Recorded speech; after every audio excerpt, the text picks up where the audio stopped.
Senator Harris confronting Vice President Biden at the last debate. You called it a, quote, false accusation that Joe Biden is a racist. What's your response? I want to bring the conversation back to the broken criminal justice system that is disproportionately negatively impacting Black and brown people all across this country today. Now, Senator Harris says she's proud of her record as a prosecutor and that she'll be a prosecutor president, but I'm deeply concerned about this record. There are too many examples to cite, but she put over 1,500 people in jail for marijuana violations and then laughed about it when she was asked if she ever smoked marijuana. She blocked evidence. She blocked evidence that would have freed an innocent man from death row until the courts forced her to do so. She kept people in prison beyond their sentences to use them as cheap labor for the state of California. And she fought to keep cash bail system in place that impacts poor people in the worst kind of way. Thank you, Congresswoman. Senator Harris, your response.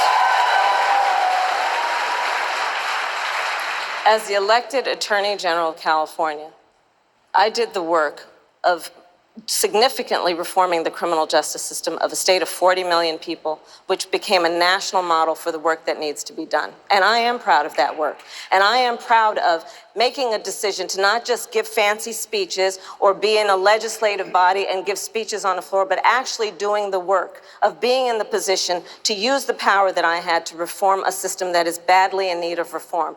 That is why we created initiatives that were about re-entering former offenders and getting them counseling. It is why, and because I know that criminal justice system is so broken, that I am an advocate for what we need to do to not only decriminalize, but legalize marijuana in the United States. I want to bring Congresswoman Gabbard back in. Your response, ma'am. The bottom line is, Senator Harris, when you are in a position to make a difference and an impact in these people's lives, you did not. And worse yet, in the case of those who were on death row, innocent people, you actually blocked evidence from being revealed that would have freed them until you were forced to do so. There is no excuse for that.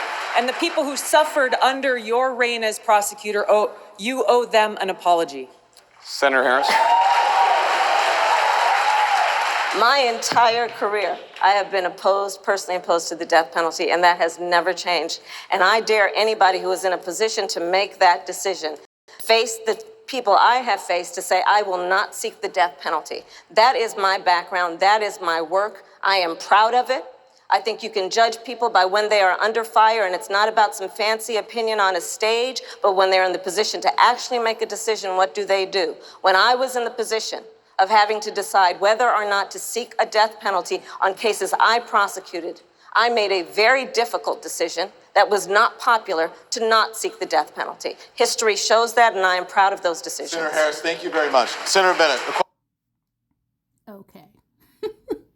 So what you just witnessed was egg on her face. The emperor has new clothes.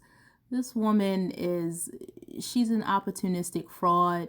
She's definitely playing the game of the politician, and not even a good politician at that. And another thing too, I tried to actually stop this just to make a comment right at that mark, but when she mentioned being against the death penalty, her micro expressions indicated that she was not being honest about it. She shook her head no when she said that she was against the death penalty. So along with other micro expressions that I don't need to go into, it kind of indicates that she wasn't really being honest when she said that. The thing is, as I just said, she's an opportunistic, fraud. She panders, and, her record speaks for itself. She's not a friend to the American people, in my opinion, because she's not honest. And I know a lot of these politicians aren't really honest. They make promises, they get in office, and then they forget the promises that they've made. Most of them do. But she's not even a good politician at that. She's not believable. And I just think, some people may assume, particularly members of the African American community, may assume that because she's light complected, she appears to be a light complected African American woman, which she's not. She's biracial, and I don't have anything against biracials. But that's a whole other conversation I don't even want to get into with regards to, you know, people claiming to be black and having to choose which race between the two races that they're a part of to side with, which I don't think is fair to those people too. She's biracial. But people may assume that because she appears to be African American that she would be for creating programs and projects and things like that that would lead to the betterment of the African American people. But clearly, according to her record, she's out for self. She's out for building a career. And I would just say proceed with caution with her and Mr. Creepy Sleepy Biden. Okay. And also on that note, let me just add a disclaimer. I'm not even a Trump supporter. This is a completely independent opinion. I do not like her because I think she's a fraud. That whole Breakfast Club interview where I just don't like her, you know, but this is just my own opinion and my miniature rant about the whole thing with her being announced as the running mate for Joe Biden.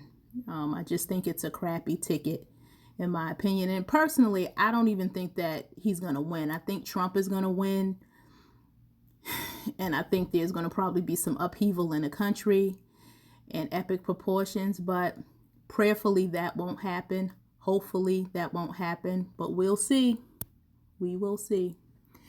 I'm out, y'all. That's my 2 cents.